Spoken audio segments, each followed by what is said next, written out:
Hi all, Andy here and welcome back to the channel where today I'm working on the Fiesta once again and I'm going to be fitting this.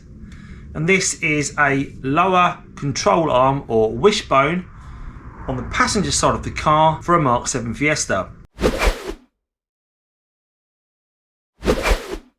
Now the reason I'm fitting this wishbone is the ball joint, which is this part here, has failed on the car and it's making a knocking noise, and when it went for MOT it failed on this being perished.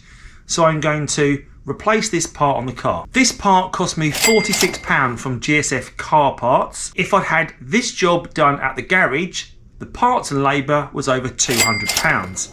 So for a quarter of the price I'm doing it myself. Now I'm going to put up a list of the tools that I need to complete this job here on the screen so you two can see what tools you need to complete this job. It's a fairly simple job, but you will need to get the wheel alignment checked afterwards because it's likely that the alignment will be really out. It's simply a case of jacking the car up, getting the wheel off and unbolting the old wishbone, putting the new one back on, putting the wheel on, and we should be done. So let's start off by getting the car jacked up. Now before I jack the car up, I need to remove this wheel trim. Now you may have alloys yourself, but this is currently on steel wheels, but it will be upgraded to alloys as part of the changes I'm doing for the MOT, because these steel wheels have come up as advisories because they're buckled. So first thing we're going to do is loosen these nuts off with the car on the ground. Must be done when it's on the ground. To loosen these nuts, a breaker bar and a 3/4 inch socket, just so they're nice freely turning. So they're loosened off, so I can now jack it up. I've got this jack positioned just on the chassis rail.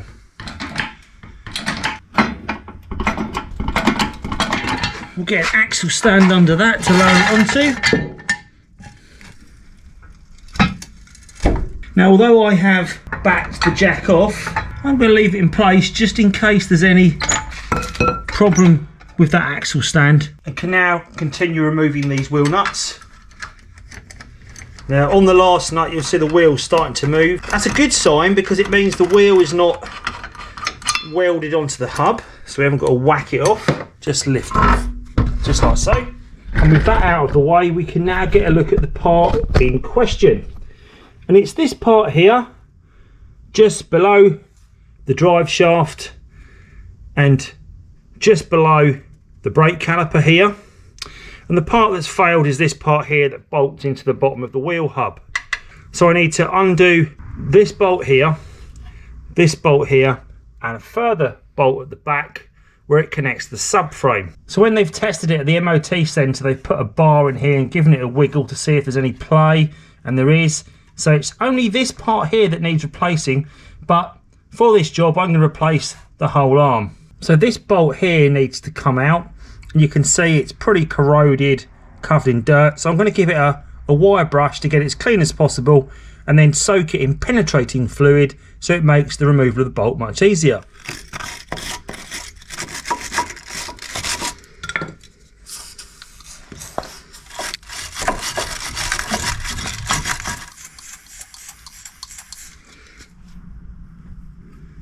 We also need to remove this bolt here at the rear of the subframe.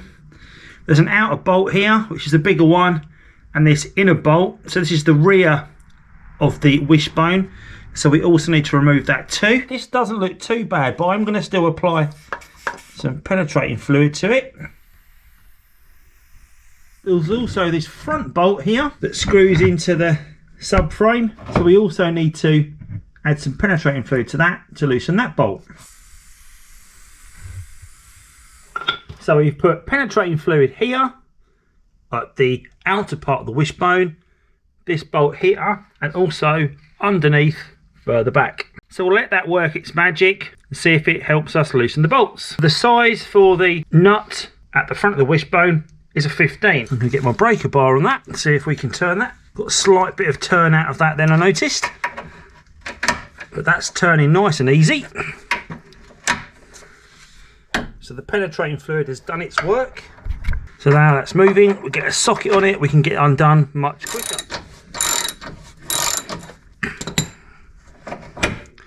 There we go. So that's the front wishbone bolt out. Now these are stretch bolts, so you will need to replace them, so don't reuse the original bolt.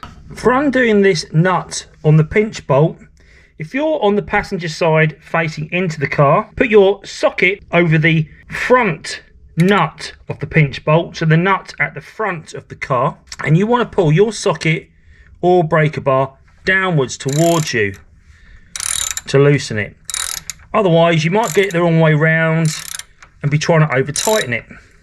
Now these nuts have come off fairly easily, which I'm quite relieved about, but this bolt is super fused, so the only way I can really move it is to get a 13mm socket on the other side of it and try and get it off with a breaker bar. Oh, it's so tough. It is moving now though, that's good. Okay, so I've got a bit of movement, so it is freed up a bit. This pinch bolt is a real pig on the back of the wheel hub, so you need to give it so much penetrating fluid to try and get rid of the fused parts of the bolt. Worth pointing out that this pinch bolt joint around the back of the ball joint shaft is sometimes so tight that you need to get a flat bladed screwdriver in here to prise it apart enough to drop the ball joint out, even when the bolt is already removed. It sometimes helps free up the bolt if this is proving difficult to remove. Now I've got it moving, I've got to try and, there you go, get that out. There we go, let's have a look at that. I don't know if you can see how rusty and fused onto the hub that was. Now again, I won't be reusing this bolt, I've got brand new pinch bolts to put in. Now just this third one at the back of the wishbone. Again, this is a 15mm bolt, so plenty of penetrating fluid on it. Oh, it's just moved. It's carrying all the weight of that wishbone, so it's making it quite tough. Again, once you've broken the seal with these bolts, because they are stretch bolts and under that tension, they should just undo quite easily. And that's my back bolt out. There you go. Now technically, the wishbone is free of the car. However, I will need to separate the ball joint from the hub. So I need to get some form of crowbar under that to lever that off. This ball joint is proving particularly tough, so I'm going to hammer on my ball joint fork and then give it a good whack.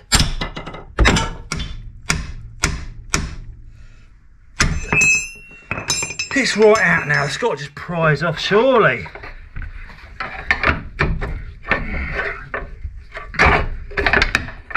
Right, we are out.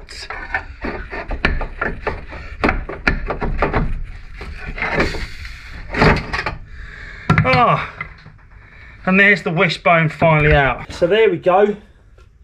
There's one wishbone out.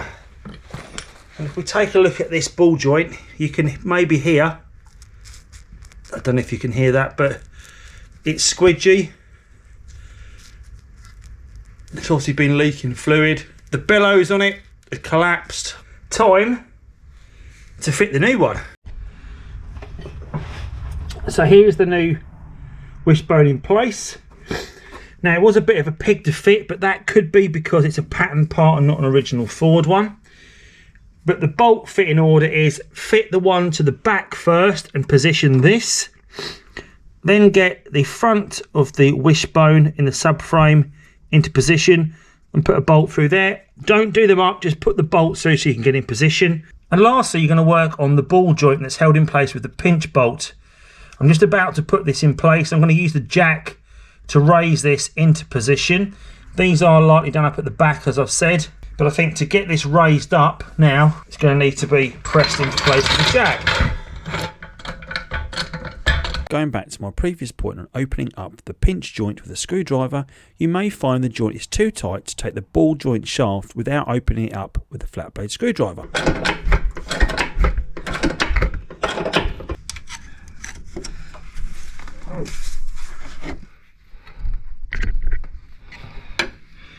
Make sure it's opened as much as possible.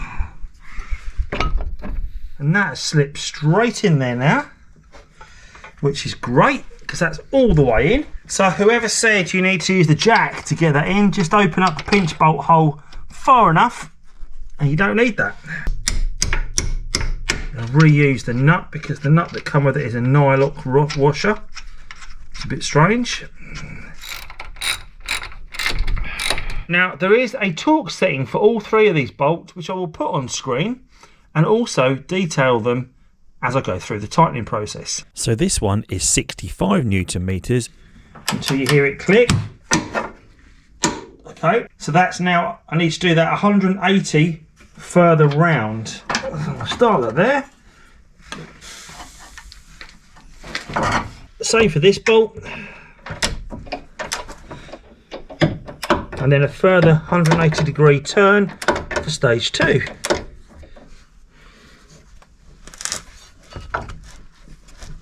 So the 3 bolts are all done up to the correct torque. Now because I've been touching around here, we need to give this a good clean before we replace the wheel.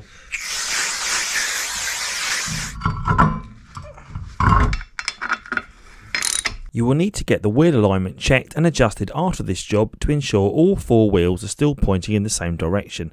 Lucky for me, the garage did not charge me as they said the alignment was well within tolerance. Well, that's the old wishbone off the car and the job finished. I have put the wheel back on and tightened the bolts. What bits did I find most challenging about this job?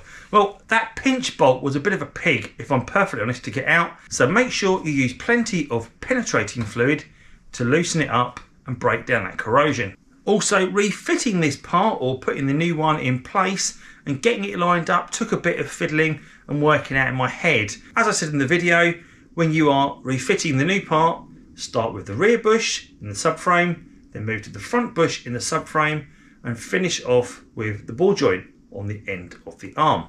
Make sure on the wheel hub you leave it open, the fitting that goes around the ball joint, so this slips in nice and easy, because as long as that is opened up enough, you won't need to jack the car up to force this home. And also remember to use all new bolts when refitting your wishbones. Hopefully you've enjoyed what you've seen today and it's helped you do this job at home yourself. If it has, then think about giving this video a thumbs up and also think about checking out my channel and subscribing, where you'll find more content on the Ford Fiesta Mk7 and also the Audi TT Mark 1. As always, thanks for watching and see you soon. Take care.